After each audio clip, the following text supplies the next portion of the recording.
Welcome to Coruzant Technologies, home of the Digital Executive Podcast. Welcome to the Digital Executive. Today's guest is Maryanne Morrow. Maryanne Morrow brings more than 25 years as a corporate veteran in the financial, marketing, and advertising industries to her role as chairman, founder, and CEO of Ninth Gear Technologies, where she is responsible for leading corporate strategy, scaling the company, and investor relations.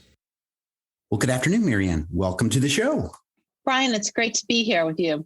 Absolutely. This is exciting. And I love to hear, I talk to a lot of different people across the spectrum, across the globe, but talking to somebody that is, their own boss, right? You're in charge as a chairman, founder, and CEO. So let's jump into your story so our audience can hear more about you. So Maryanne, let's talk about your career as a senior executive. You're an investor.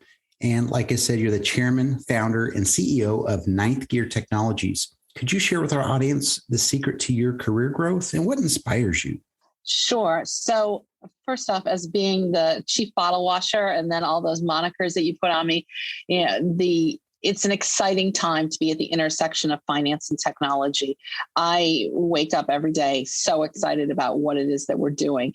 And I've always been intensely curious through my career. I've had many different incarnations of Maryanne.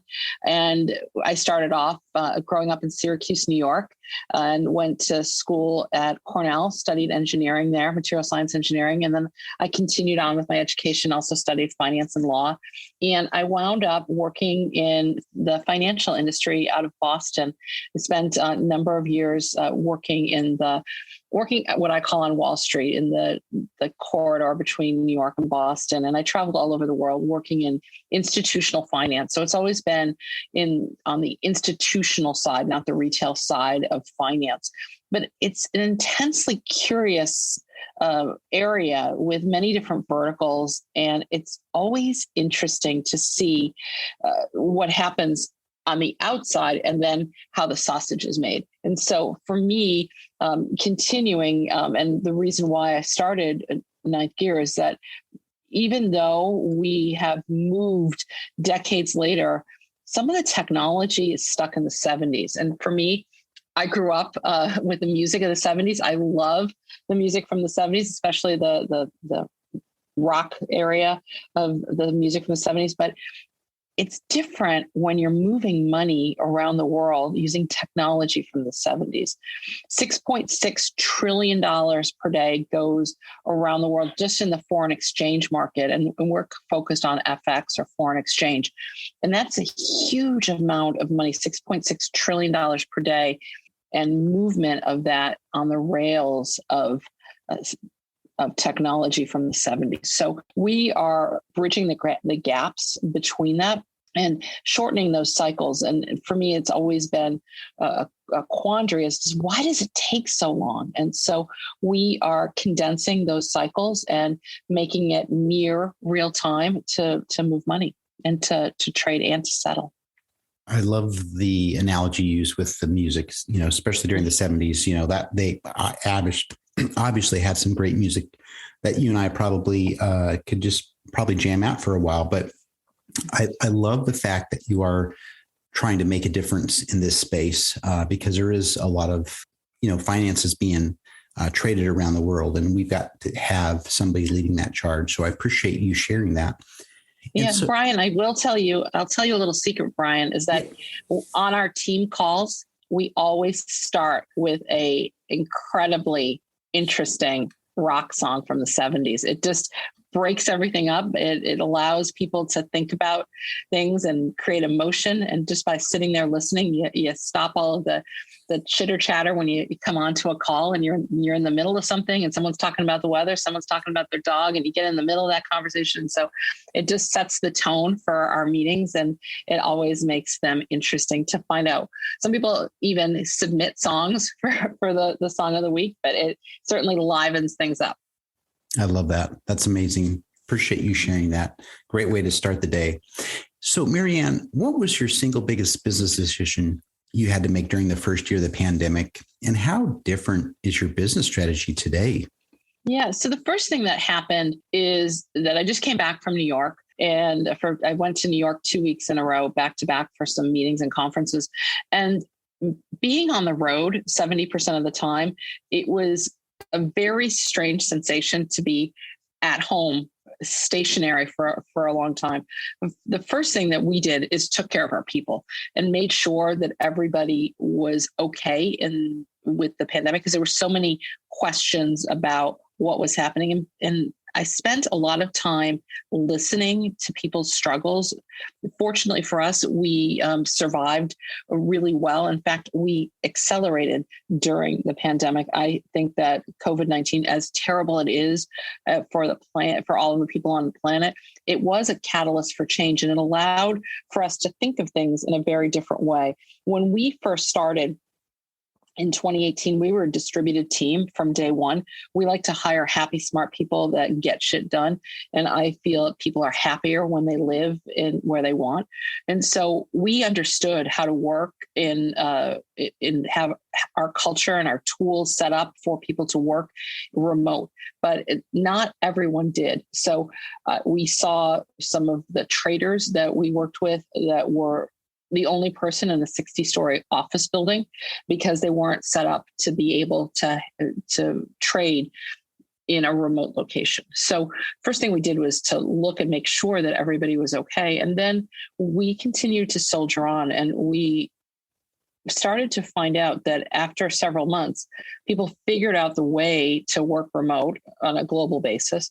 And then also it allowed for us to have conversations that prior to the pandemic, some companies were just too busy to think about, but it gave people pause as to thinking, is the technology that we're using the right technology? And just because something has been the same way for a really long time, since the 70s, that's not the same reason why it should continue going forward. So it allowed for a shift in mindset, which increased our conversations with the right business people at senior levels of financial firms.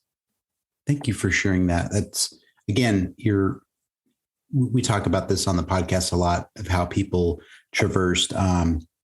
We talk a lot about the pandemic and that sort of thing, but just the things that people are doing to innovate and stay ahead, no matter what comes down the pike. So I appreciate the share.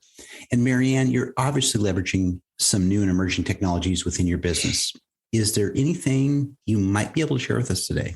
Sure. So in 2017, I really went down the rabbit hole and learned enough about blockchain or distributed ledger technology to realize that fundamentally it was going to change the way that we interact, because you can have a transaction where you don't need to have an escrow agent. You can trust the protocol. It's called a trustless transaction. So you don't need a third-party escrow type of agent. So cryptographic methods, I fundamentally believe, are the way to ensure that we have secure transactions going forward. And it allows for immutability and a single source of truth. So when I started to think about what to do with that type of technology, the light bulb really went off, because I harken back to my days when I oversaw a number of operational areas within my career. And I thought that these types of technologies can eliminate breaks, reconciliation errors, and corrections within transactions, which will save heaps of money. The transactional costs will decrease dramatically because the reconciliation processes will be streamlined. So that was the first thing that I thought about. And the other is how can we take this technology and create systems where your money is not tied up for multiple days? So is there a way to collapse the transaction so that you can have it happen in real time or near real time? So that is what we are leveraging. And we have a very elegant way of deploying cryptographic methods without moving something in and out of cryptocurrencies.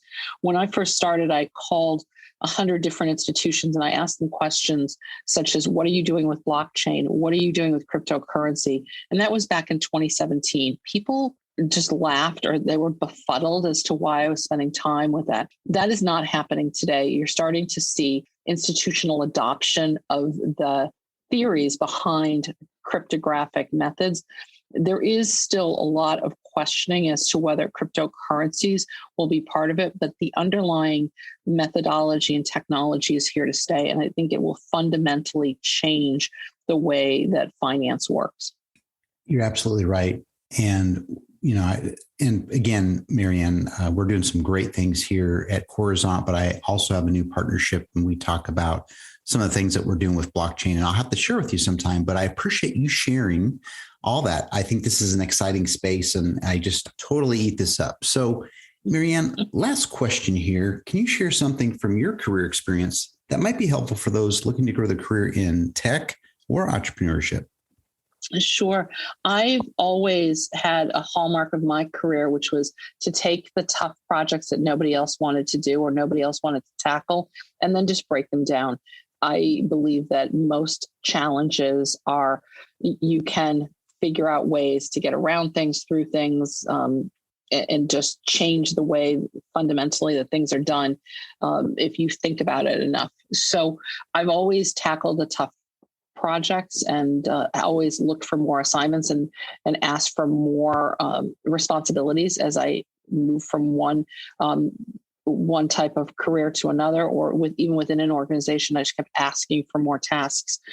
And that was part one. And second is to do the work and make sure that you really study, because there is no second best to come in. If you don't know all of the ins and outs of what it is you're doing, that in and of itself will change things. So do the work, make sure that you tackle things, and don't give up. You have the courage and conviction to make sure that it happens.